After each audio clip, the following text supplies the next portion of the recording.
Hello my friends, my name is Valentina and I'm making videos about POTS syndrome, what you can do to help yourself get better to the best possible outcome of starting to walk again and going back to school, having a normal personal life.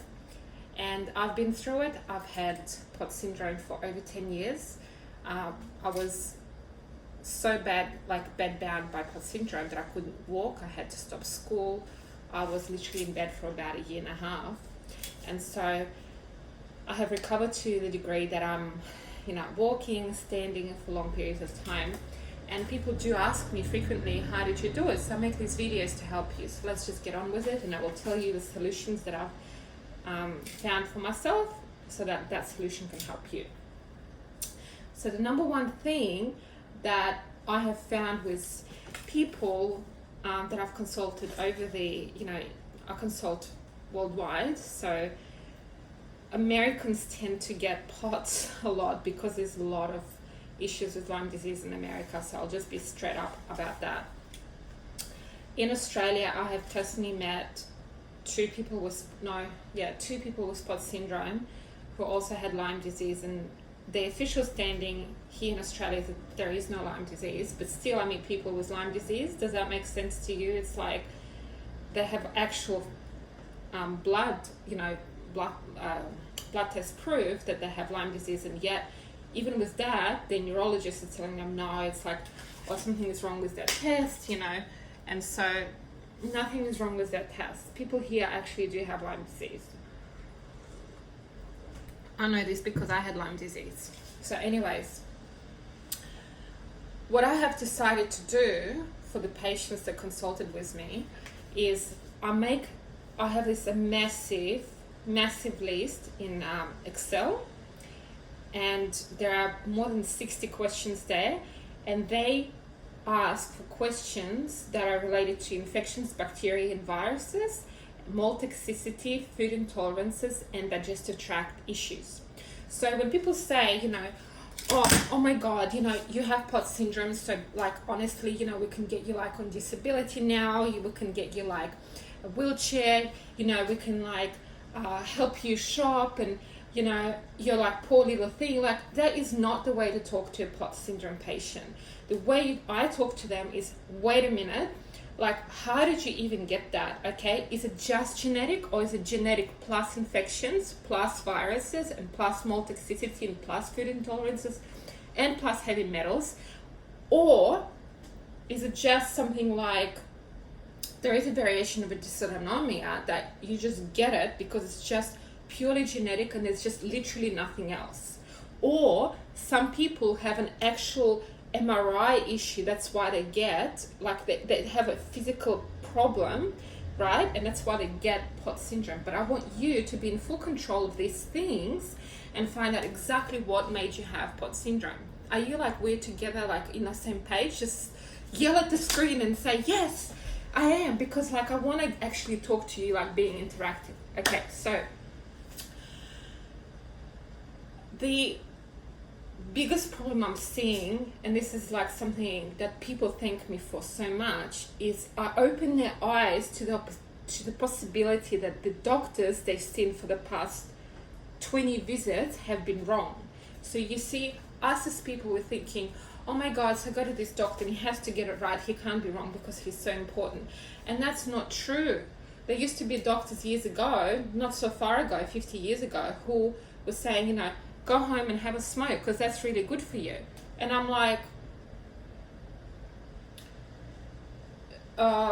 they were completely wrong. It's one way you can kill yourself is if you smoke, and it's just one of the worst things you can do for your health, because it damages the cells and you're not getting oxygen, and yet the doctors were recommending it because they were not correct. So I'm trying to help you understand there are times when doctors just say things and then, oh my God, 10 years later or 20 years later saying, oh, you know what, we just reviewed that data, we think differently now, and we think that you definitely don't eat that, or you definitely have that infection. They could come around and change their minds. But while they're changing their minds, I want you to get in control of the fact that there could be an infection living inside you that actually grows, multiplies, and makes you sick. So what I do is I send the new patients this massive questionnaire. They come back, and I personally saw this amazing God, I love him. His name is Dr. Peter Main. He's from Australia. He is so wonderful. And, you know, he gave me this massive list, and another doctor gave me this massive list of, you know, it's not a blood test, but it's, if you have these symptoms and if they see 20 of them, that indicates this infection. It's just, they correlate so tightly. It's like gives them hints that this is what to look for. So when they collectively see you have 20 symptoms and this relates to Lyme, they start to suspect Lyme. And after that, they send you to a doctor for a blood test. But remember, I personally had 4 negative blood tests for Lyme. So don't think that means you don't have Lyme. Okay? I'll talk about it later. But these questions have been found to be more accurate for me personally than the blood test, because I had negative, negative, negative, negative, and I went into a research study group and I said, oh my God, so you have this European strain, or yeah, no, we now have proven that you have, you know, these things inside of you after 4 negative blood tests. It's like, can you understand what I'm saying? You can have a negative test and mistakenly think you don't have it when you actually do. So finding out the infections is the number 1 step in recovering from pot syndrome, because you stop the growth of a very toxic cycle. The 3 most common infections that I have personally said to my clients, I said, would you please go to your specialist nearby and test these 3 things that have come back positive virtually. Well, I actually can't tell you exact statistics, but I would say in about 80% range. 80% of them came back saying, yes, I have this infection. How did you know? How do you know these things? Because I just know. It's just what I do. So the infections are Lyme disease, CPN. I hope you can read that, but if you can't, C for Charlie, P for Peter, N for Nelly. And bartonella. Now, bartonella is an infection that makes people very, very moody, but they also have like burning feet and things like that. And so there's undeniable signs of bartonella infection. If you get to like extra moody postpation, I'm like, I think she might have bartonella infection, because she's like, her mood swings are like so high. I suspect bartonella in that patient for sure. And these infections can be cured. It's not a problem. You have to understand, well, Lyme disease, they say, officially can't be taken out of your body, but you can manage it so well that you will be managing and you will be standing up and things will go fine. So Lyme, CPN, and bartonella are the top 3 infections that I want you to test for. I just need you to do it. So if you're going to go to the hospital now and say, oh my God, I'm driving myself to hospital, I'm asking for a Lyme test. That's what I did, but it's not going to work, because this infection, honestly, is the hardest thing I had to find in my life. It was harder than finding my soulmate. It was just like, oh my God, can you please test me for this? Test me for this. People were like not liking seeing me at their appointments, because I was like, do this test, do this test, do this test. I was like, we tested your blood for like aliens by now. We just literally tested your blood, your urine, your hair, like everything, and we found nothing. But it came through. This test came through. Eventually, I had 2 people say, no. And then one of them said, actual report said that I have it, and he rewrote an addenda on it, meaning he added something to it, and he said, oh, she does have it. Oh, sorry, she doesn't have it. So he was like, he actually falsified records. This is a very old appointment, not my last doctor that saved my life, but the one before that. He was just, I think he went in shock because it said positive, and he's like, oh no, that's not enough bands for the Western blot test, and it's not enough to give you a diagnosis. And I was like, he didn't have to do that, because I was an overseas patient. So I could have, gotten Lyme from overseas. There was no real drama here about diagnosing me being an Australian and having Lyme disease, I was not presenting a political problem, and he still couldn't face that I could have had it. And now I've recovered from it because I found out that I have it. So I need you to be strong. I need you to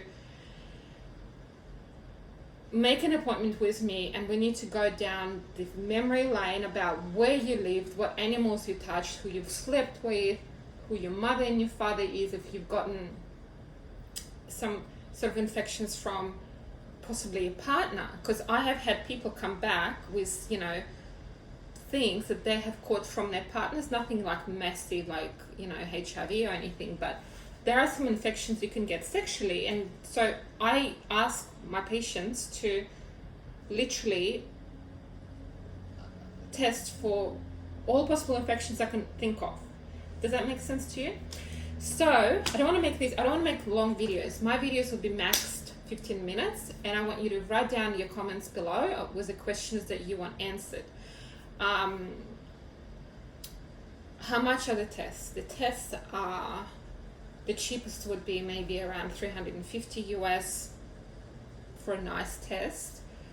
Most expensive would be around $1,000, and it's not easy to save that sort of money. It's not easy, but it does give you answers. And thank God for me, at the time when I got sick, I had a lot of savings, and because I sold a property, so I literally had no issues saying, just test me. And they were like, oh, do you have the money for this? I said, yeah, I want the test. Just give me information. Like, I just want to know what I have and what I don't have. And they were like, oh, okay. But I know that a lot of people don't have the money because they're on top of that not working. So it's like double trouble.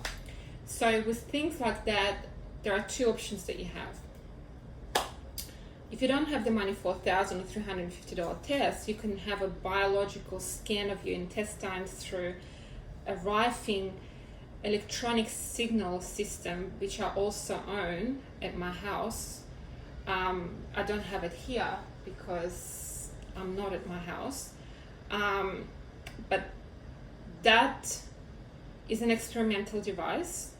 Granted, it's not proven, but it scans your body for pathogens, and it tells you in a biofeedback form what pathogens you have.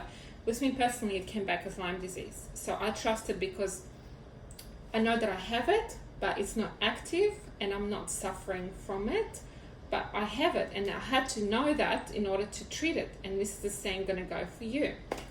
So let's just agree that there is more than one way so you can get some sort of information what your body is going through. Will a normal doctor agree with that? Absolutely not.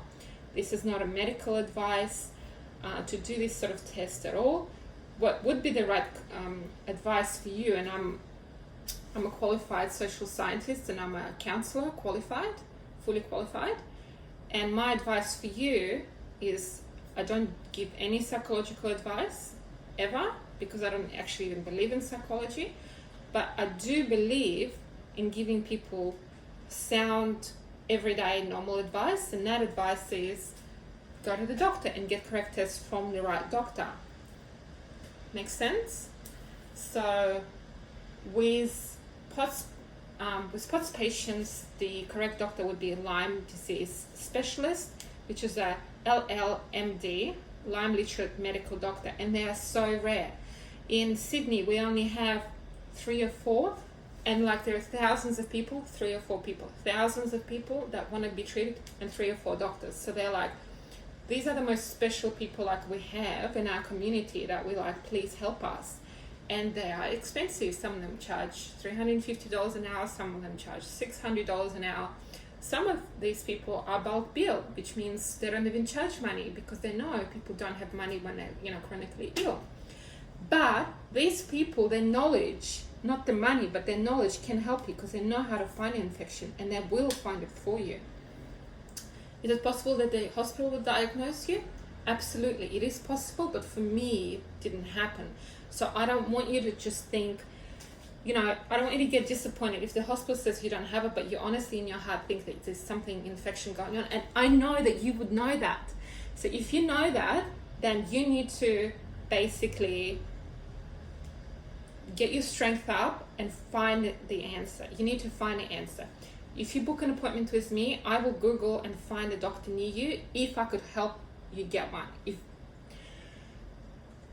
with UK people, you know, it's not that easy because I'm not from UK, but America is easier for me. But still, with UK, I have, you know, worked with people from UK, and we have found solutions even for people in UK. So in UK, in America, in Australia, you're welcome to contact me from any part of the world, and we can find the solutions for POTS syndrome for you.